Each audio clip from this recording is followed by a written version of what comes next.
All right, you guys, so continuing with our assessment, we're going to move into some actual movement screening assessments. So we're just going to go over starting off with a general squat and just getting an idea of some things that potentially may be going on, okay? So Lauren's going to bring herself to her normal squatting position, whatever feels natural for her. From that point, she's just going to perform just 3 simple reps, just kind of seeing how she works with that. Awesome.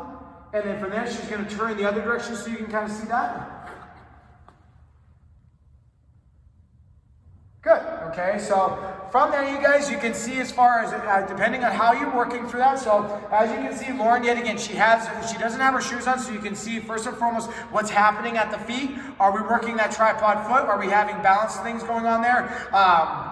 We're going to go through some demonstrations of some potential things that may be some flaws or some fallacies in your own movement on there, so you can kind of bring awareness to that. So the first one on that, you guys, would essentially be on the squat, the chest drop. All right, so good. So go 2 or 3 reps just kind of from that angle so you can kind of see that. And then next angle should turn to do the same thing on the other way. Good. Awesome. So essentially with the chest drop, you guys, that's going to potentially cause some weight displacement, some balance issues going on there. Because yet again, like we talked about in the first video on there, is movement's all about balance. And if I'm collapsing and I'm having issues going on with that, that's probably going to lead to some balance issues, not to mention some compensation issues, and potentially put strain in other areas that we don't want. All right. The next one on there would be the weight shift. So yet again, the mobility test that we did prior to the screening on this might also lead us in the direction as far as we might have certain things going on. So Lauren's just going to perform 3 controlled squats so you can kind of see this, but we're going to have the normal kind of weight shift that tends to happen. Maybe. Good. Nice. So one more.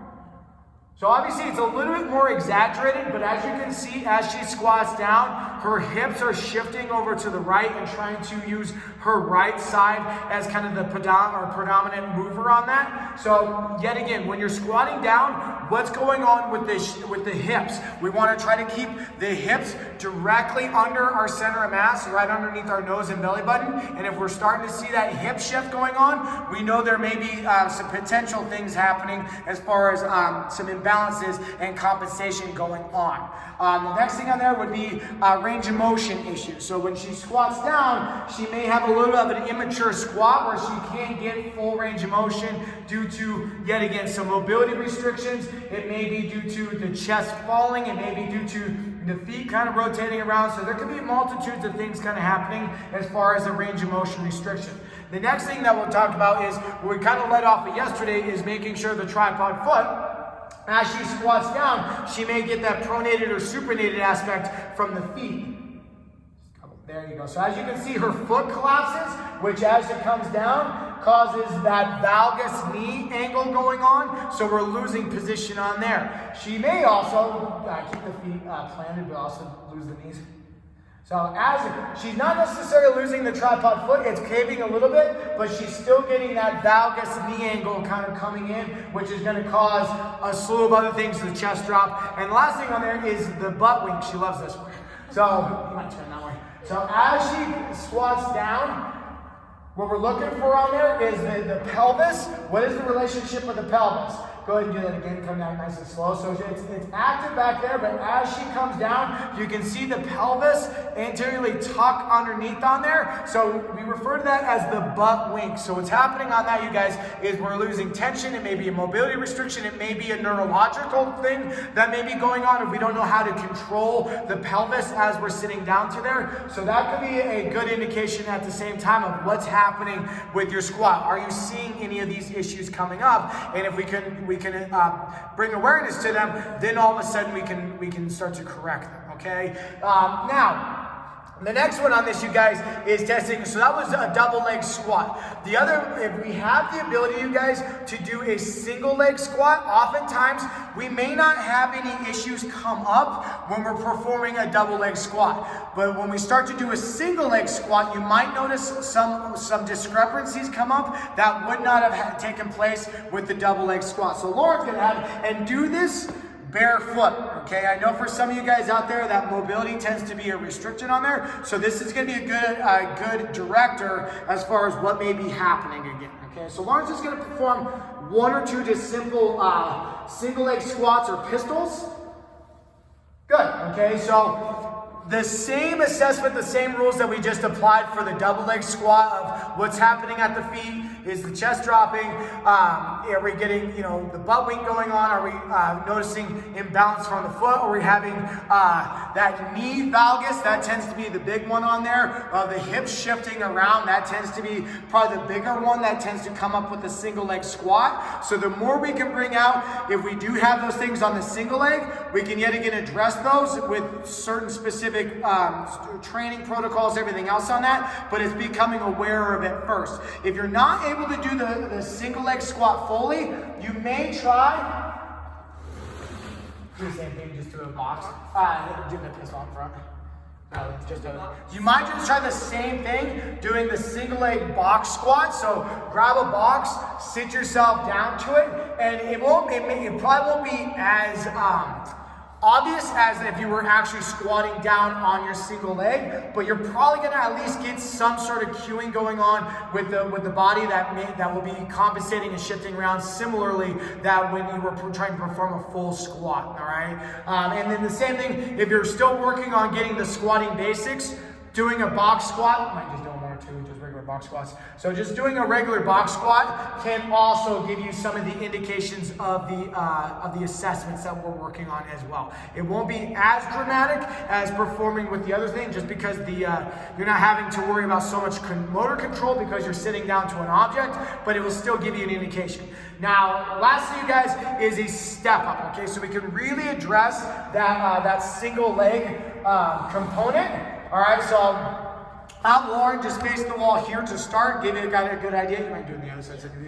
So on this, you guys, what we're looking for is ideally using a box height. So Lauren's hip is in line or just below her kneecap, okay? So if I put a marble on the end of her knee, that marble should slowly roll down into the crease of her hip, all right? Now, from that point, all I'm going to simply ask is Lauren mind stepping up once or twice. Good. 1 more time. Awesome, okay, so what we're looking for on that, you guys, is the chest just to stay nice and tall, stacked over the hips as she steps up, essentially making sure that the hips don't kick out from the front side, making sure that knee doesn't rotate in, and the other part is making sure that her hips don't shift. So you might turn in that direction so you can see. So as you can see, do a couple good ones. So as you can see, as she stands up, torso is nice and tall, foot's nice and balanced, knee is staying outside, if not in alignment, all right? Now, as she stands up, the first one on there, does the chest drop and essentially the hips kick up? Good. One more there. Good balance. Good. Next one on there is, do the hips tend to shift and try to rotate from side to side? Good. And the next one that typically see on there is that knee falling in or going valgus on us. Good. And the last one on this is getting the essential 3/4 step up / air squat out of it.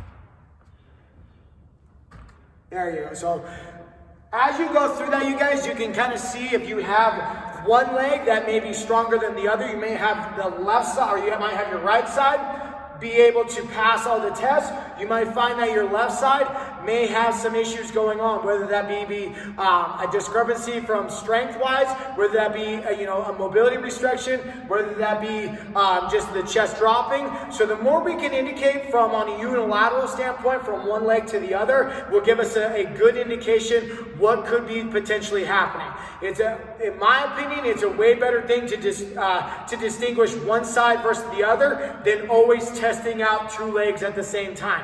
Because usually you'll get a compensation going on that might not be noticeable until you do the single leg. But the more we can identify those one side versus the other, the more we can come up with a proper training protocol to address those needs. So that way we don't have a weak link in the chain. Because as you go through training, sooner or later that weak link tends to be exposed no matter what we do. So those are some simple tests that we like to do as far as addressing and give us a good indication as far as a movement pattern going on on, what could be happening from a mobility standpoint, to also just a standard assessment as far as your movement goes. So I encourage you to test out those 3 mobility. We got the ankle dorsiflexion test, we got the heel to butt test, we got the wall angel test, and then when it comes to assessing your own squat, what's going on your simple air squat? Can you perform a single leg squat? And what is going on when you perform a single leg box step up? So appreciate your time, you guys. If you got questions on this, we'd love to hear your feedback, but appreciate your time and have a great day.